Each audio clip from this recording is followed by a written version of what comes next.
This is my apology and showing appreciation for you because we've been fighting y'all, and that's why I got on here. I'm going to teach y'all about femininity real quick.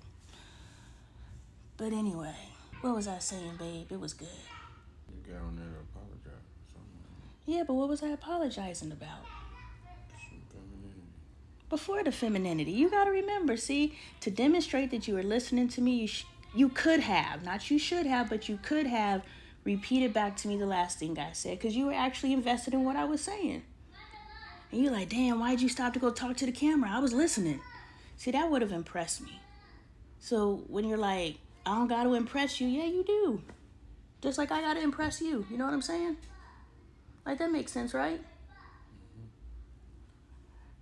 Because I use the word impress because you say, I don't have to impress you, or, that's a word that you would use.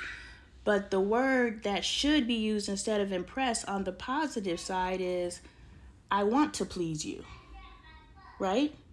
Because to impress is to please, right? So you should want to impress me, and I should want to impress you because you understand how we're pitted against each other and why. So you would have impressed me if you would have repeated back to me the last thing I said because it was good. Ooh, it was good. I was apologizing for something.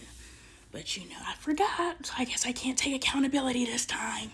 That don't impress me much. Like, you know how crazy that is, babe? I'm the bad guy because I call you out. Because I make you keep your promises. Like, yo, when we got together, I was led to believe, and up until this point you have, allowed me to do whatever the hell I wanted to. That was the agreement. Was it not the agreement? Let's keep it G. That was the agreement. You ain't ever said, hey, you doing too much. Not once in 13 years. You have known me. I almost ran your foot over and you still ain't made me apologize for it. You don't think you deserve an apology? You would demand an apology from somebody else. Or you let everybody literally run you over and you don't say nothing. Exactly. So why would you, ain't nobody gonna run me over, but you let me almost run you over because I tried. And you don't even make me say I'm sorry. And don't answer from a pride point, answer from a real point. You let me almost run you over, admit it. And you didn't say, you owe me an apology.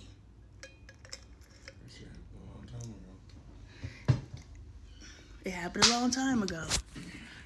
And the funny thing is, I don't know, his answer threw me off that because it happened so long ago, it doesn't matter. It doesn't deserve an apology. Like, that's got to be something between us. Because if anyone else in the world said, like, what kind of level of sainthood is it? Because you could be telling the truth. I'm not going to continue to tell you that I am going to tell you don't know who you are. But, to a degree, you know who you are, because what level of sainthood allows me to do the things that I do? And I have been balls to the wall. If you guys think I'm bad now, this is pristine. And you don't say nothing to me. Like, that's crazy to me. And you got to question why. So what kind of sainthood is that kind of love? It is either complete and utter absence of love of self, because you let me run you. And I love it, thank you. But let's think about it. You wouldn't I do, please don't be in denial, Dre. I get to do whatever I want to. Your response to me saying, you let me run you, is to say, you don't run me, and then I overspoke you, and you're going to let me have my way. You just let me have my way, and it's beautiful.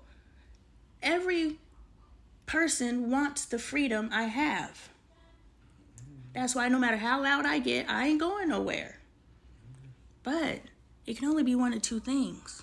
It can only be the complete absence of self-love that you would allow someone like your ex, someone like me, because I've been a terror, I can admit that, to allow that to happen to you.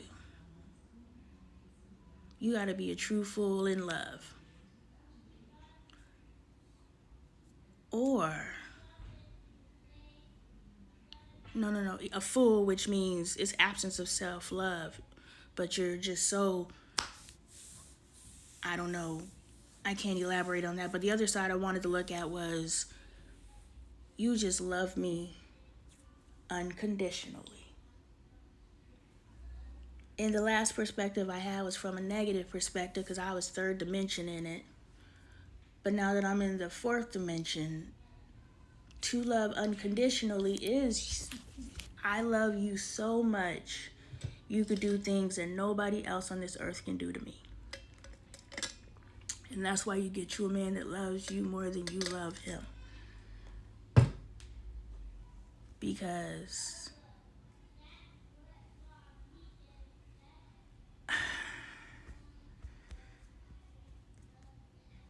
he wouldn't be here for me if he couldn't tolerate me, because he tolerates me. I'm trying to now coax him into loving me and wanting to be around me, but he wants to fight me. He wants to stay on that side. But he has to tolerate me. Ladies, let's work not to be tolerable. I'm still going to get into, I whooped it back to feminine energy, but let's work not to be tolerable. Let's not take advantage of the man who loves us enough that lets us be ourselves. No matter what. This man has maybe only told me no twice in our 13 years as friends and in a relationship.